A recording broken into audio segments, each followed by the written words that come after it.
ஒரு உண்மை கதை, ரெண்டு உண்மை கதை சொல்லிட்டு முடிச்சுக்கலாம்.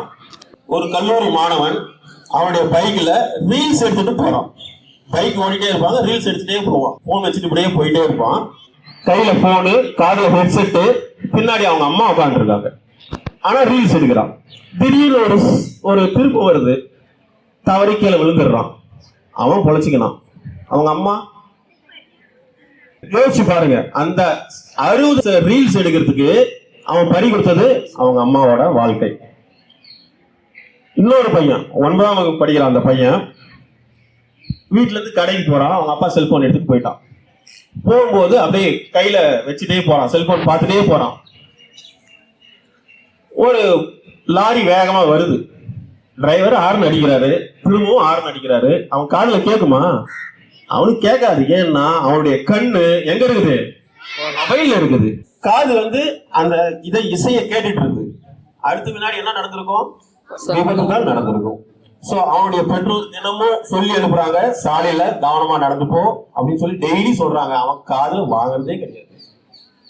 இன்னொரு பையன், அவன் பேர் அருண். அவங்க அப்பா ஒரு கூலி தொழிலாளி. கஷ்டப்பட்டு அவனுக்கு ஒரு சைக்கிள் வாங்கி கொடுத்துருக்கிறாரு. அவன் செல்போன் எடுத்துட்டு ஸ்கூலுக்கு வந்துட்டான்.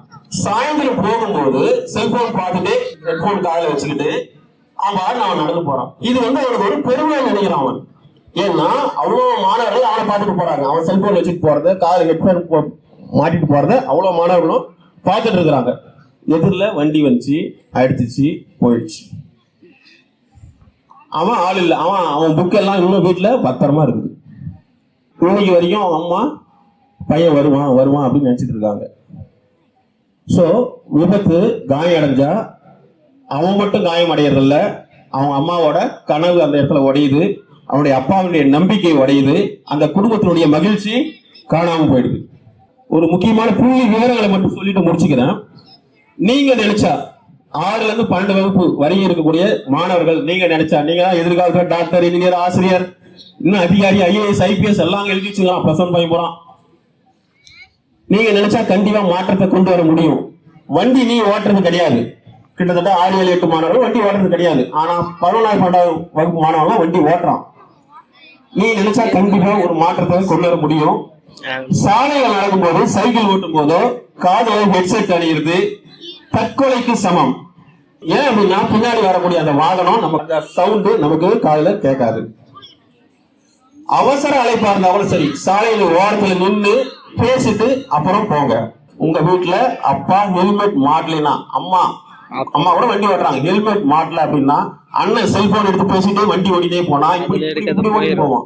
கண்டிங்க, வேற வழியே கிடையாது. கண்டிப்பா ரொம்ப முக்கியம், உங்க உயிர் ரொம்ப முக்கியம். அதனால நீ இப்படி போகாத அப்படின்னு சொல்லி அவங்களுக்கு எடுத்து சொல்லு. சாலை பாதுகாப்பு பத்தி உங்க ஃப்ரெண்ட்ஸ் கிட்ட நீ பேசு. இப்படிலாம் போகாதடா, சாலை விதிகளை மதி அப்படின்னு சொல்லி கொடு. சாலையை கிராஸ் பண்ணும்போது ஜிப்ரா கிராசிங் ஒண்ணு இருக்கும். ஜிப்ரா கிராசிங் பாத்துருக்கியா? இப்படி வெள்ளை கோடு கருப்பு கோடு அப்படி இருக்குது. அதை பார்த்து கிராஸ் பண்ணு.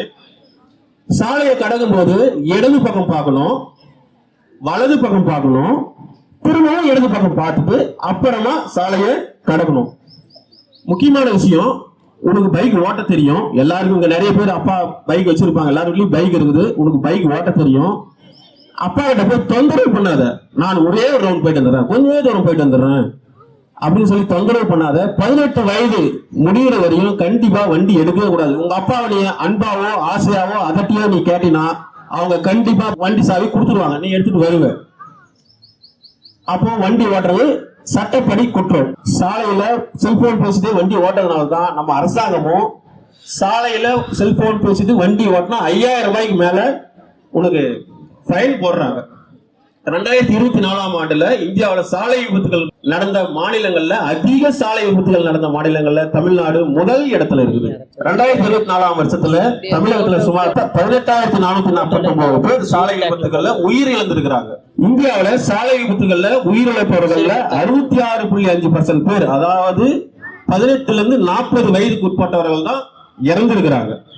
கையில செல்போன் வச்சுட்டு வாகனம் ஓட்டி விபத்து ஏற்பட்டது 4 மடங்கு இந்த 2-3 வருஷத்துல அதிகம் இருக்கு அப்படின்னு சொல்லி சொல்றாங்க. 2023-24 காலகட்டத்தில் உரிமம் இல்லாமல், அதாவது ஓட்டுநர் உரிமம் இல்லாமல், அதாவது நீங்க தான் 18 வயசு கீழே இருக்கிறவங்க, ஓட்டுநர் உரிமம் இல்லாம வாகனம் ஓட்டி சிறுவர்களால் இந்தியாவுல 11,890 விபத்து ஏற்பட்டிருக்கு அப்படின்னு சொல்லி சொல்றாங்க. இதுல தமிழ்நாடு தான் நம்பர் 1. 2063 விபத்து தமிழ்நாட்டுல லைசன்ஸ் இல்லாம வண்டி ஓட்டி இறந்தவர்களுடைய எண்ணிக்கை. தமிழ்நாட்டுல ஓட்டுநர் உரிமம் ரத்து செய்யப்பட்டவர்கள், இந்த செல்போன் பேசி தண்டிக்கப்பட்டவர்கள் 23.13% இந்தியாவிலேயே அதிகம். மதுரை மீனாட்சி மிஷன் ஒரு ஹாஸ்பிட்டல் இருக்கு. அந்த ஹாஸ்பிட்டல் அவங்க ஆராய்ச்சி மையத்துல மருத்துவர்கள் வந்து சமீப காலத்துல சாலை விபத்துகள் ஏற்படுறது மொபைல் போன் பேசி அப்படின்னு சொல்லி சொல்றாங்க. அதை வந்து 1226 சாலை போக்குவரத்து விபத்து இந்த 2025ஆம் ஆண்டு ஏற்பட்டிருக்கு. அதுல அதாவது மதுரையில அதை சுற்றியுள்ள பகுதிகளிலும் அதுல ஒரு நாளைக்கு வர பேஷண்ட் வந்து 4ல இருந்து 5 வரைக்கும் சாலை விபத்துல செல்போன் பேசிட்டு வண்டி ஓட்டுனதுனால ஏற்பட்டது அப்படின்னு சொல்லி அவங்க சொல்லியிருக்காங்க. இப்படி சாலை விபத்து ஏற்பட்டா என்ன பண்ணலாம் அப்படின்னா, சாலை விபத்து ஏற்பட்டு 1 மணி நேரத்துல அவங்கள கொண்டு போய் உடனே ஹாஸ்பிட்டல்ல சேர்த்தனா அவங்கள உயிர் பிழைக்க வைக்கிறதுக்கு வாய்ப்புகள் அதிகமா இருக்கு. அந்த டைம் மருத்துவர்கள் வந்து கோல்டன் அவர் அப்படின்னு சொல்றாங்க. நீ பஸ்லயோ ஆட்டோவிலையோ போகும்போது அந்த பஸ்ல கூட எழுதியிருப்பாங்க, நீ பாத்துருப்ப, கரம் சிரம் புறம் நீட்டாதீர் அப்படின்னு சொல்லி எழுதியிருப்பாங்க. சோ நீ அந்த மாதிரி நீட்டிட்டு போவாத. செல்போனை பையில வைங்க, கவனத்தை சாலையில வைங்க. பாதுகாப்பான பயணம், மகிழ்ச்சியான வாழ்க்கை. எல்லாரும் ஒரு உறுதிமொழி எடுத்துக்கலாமா? சொல்றியா? எல்லாரும் 3 லைன் தான். சொல்றியா? சாலையில் செல்லும் போது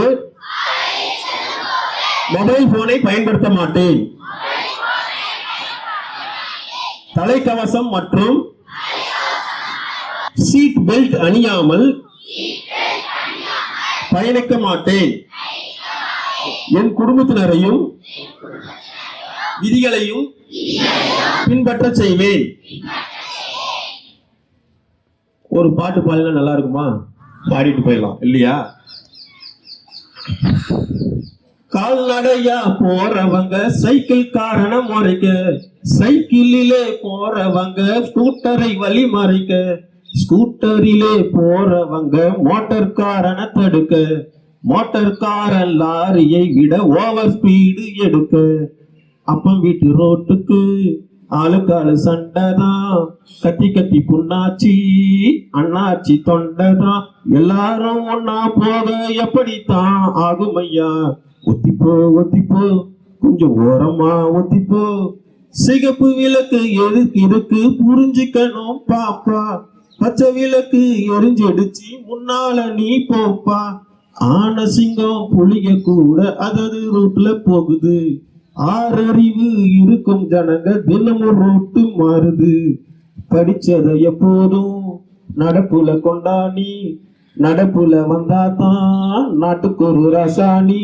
நாளைக்குள்ள ரசாக்கல்ல இன்னைக்கு ஏத்திட்டு போகும் வண்டி. ஒத்திப்போ. நினைவில் கொள்ளுங்கள், சாலை பாதுகாப்பு என்பது உங்கள் குடும்பத்தினுடைய மகிழ்ச்சி. நன்றி.